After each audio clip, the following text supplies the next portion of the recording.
Hi hello नमस्कार, मी आरती आणि स्वागत आहे तुम्हा सर्वांचं आपल्या चॅनलवरील अजून एका नवीन व्हिडिओमध्ये। सुंदर दिवसाची छान अशी सुरुवात झाली होती आणि सकाळचं वातावरण बघू शकता, एवढं थंड होतं ना, तर खूपच छान। आणि फायनली 2 महिन्याच्या सुट्ट्यानंतर अभिचा स्कूल सुरू झाला होता। आता त्याचीवाली पण धावपळ आणि माझी ही धावपळ, सकाळी उठा, टिफिन वगैरे तयार करा, त्याला स्कूलचं आवरून द्या, त्याला स्कूलमध्ये पाठवा, असंच रुटीन आहेत आता। तर सोबतच ना, आज त्याचा पहिला दिवस होता, तर म्हटलं चला तुमच्यासोबत हे रुटीन माझं शेअर करूया। तर सगळं माझं आवरलं होतं आणि लगेच त्याला मी आज ना टिफिनसाठी बनवलं होतं साबुदाणा खिचडी। पहिला दिवस होता त्यामुळे स्कूल लवकर सुटणार होती, त्यामुळे मग मी ना हलकं फुलकंच आपलं साबुदाणा खिचडी दिली होती।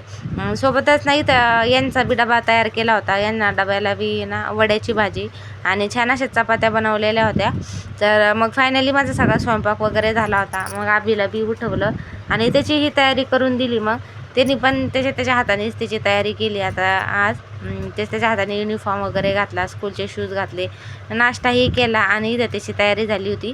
आणि इथं ना त्याच्या पप्पाला त्याला लाड लावत होते, त्यांनाही खूप वाईट वाटत होतं की एवढ्या दिवसानंतर स्कूलला चालला म्हणून, आणि एवढे दिवस घरी होता त्यामुळं त्याची सवय झालेली आहे। आणि आता स्कूल सुरू झाली म्हटल्यावर ना मला बी करमत नव्हतं।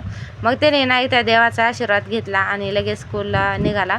त्याला माहिती होतं मी इथे व्हिडिओ काढत आहे म्हणून, तर ते थोडंसं आहे ना नर्वस होता, मग बघत नव्हता। तर बघू शकता अशा पद्धतीने मग ना त्याचं आवरून वगैरे दिलं आणि मग तो गेला स्कूलला।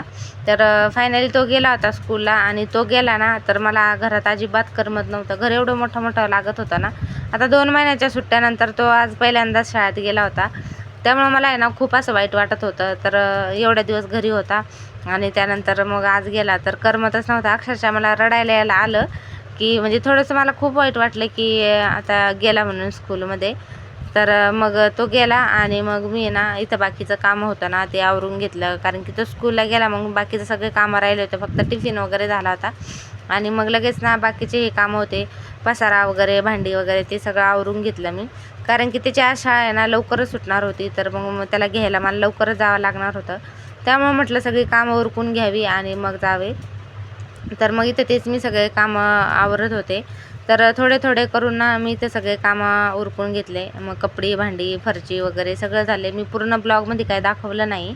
त्यानंतर ना मग फायनली माझे सगळे इथं कामं आवरले होते आणि मग इथं वाजले होते 10 आणि आता मला जायचं होतं स्कूलला आबीला घ्यायला। मग मीही माझी तयारी करून घेतली आणि त्याला घ्यायला गेले मी। आणि तर आज पहिला दिवस होता त्यामुळे ना मी थोडंसं हे होते आणि मग त्यामुळं मी काही व्हिडिओ शूट केला नाही। डायरेक्ट मी ना घरी आल्याच्या नंतरच व्हिडिओ शूट केला आणि बघू घरी आल्याच्या नंतर व्हिडिओ मी स्टार्ट केला होता।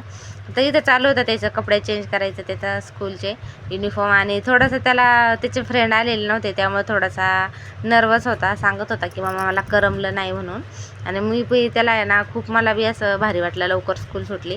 मग त्याचं आवरून झालं आणि ना आता वेळेस स्कूलच्या बुक आणि नोटबुक आणि वर्कबुक आलेल्या होत्या, घेऊन आले होते, तेही त्याच्यावेळेला घेतल्या। आणि बघू शकता एवढ्या, आता अभिराज थर्डला आहे, थर्डला असताना त्याला एवढ्याशा बुक आहे ना, तर खूपच जास्त मोठमोठ्या बुक आहेत।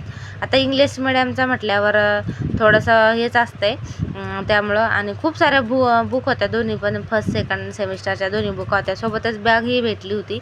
आता कंपल्सरी बॅग होती त्यामुळं घ्यावाच लागली।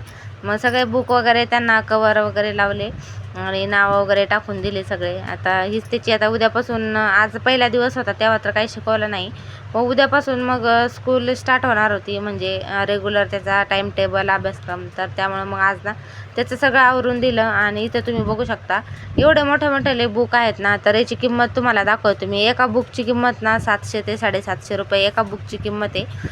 तर तुम्ही हिशोब करा की किती खर्च येतो म्हणून इंग्लिश मिडियममध्ये। तर नाही तर इंग्लिश मिडियम म्हटलं ना सगळं लुटायचे कामं असतात ना, थोडेसे सर्वसामान्य माणसाचं आहे ना, एकतर प्रत्येक आईवडिलांना वाटतं की आपल्या मुलांना चांगलं शिक्षण भेटावं आणि चांगलं शिक्षण घ्यायचं म्हटलं ना, तर हे असं असतंय। तर असू द्या, त्यानंतर मग सगळं माझं आवरलं, इथं बुक वगैरे भरले, तर दुपार झाली होती आणि दुपार झाली मग इथं आबीचं चाललं होतं लोळायचं काम, आणि जेवण वगैरे काही केलंच नाही त्यानं, कारण की टिफिन खाल्ला होता। मग ना आम्ही छान असं जेवण करायला बसलो, तर तो बी बसला होता जेवायला। आता जेवणामध्ये ना सकाळीच मी भाजी बनवली होती, वड्याची भाजी, चपाती, आणि त्यानंतर ना परत मी थोडासा राईस बी बनवला, जे शिल्लक भात उरलेला होता ना त्याचा मी छान असा राईस बनवला होता. मला आहे ना खूप छान आवडतो अंडा राईस. शिल्लक राहिलेल्या भातापासून मी ते तयार केला होता. मग छान आम्ही दोघांनी मस्त जेवण वगैरे करून घेतलं. तर आजचा ब्लॉग मी इथंच थांबवते. तर तुम्हाला आजचा ब्लॉग कसा वाटला तर नक्कीच कमेंट करून सांगा. व्हिडिओ आवडल्यास व्हिडिओला लाईक करा आणि चॅनलला मात्र सबस्क्राईब करा. तर परत भेटूया अशाच एका नवीन व्हिडिओमध्ये. तोपर्यंत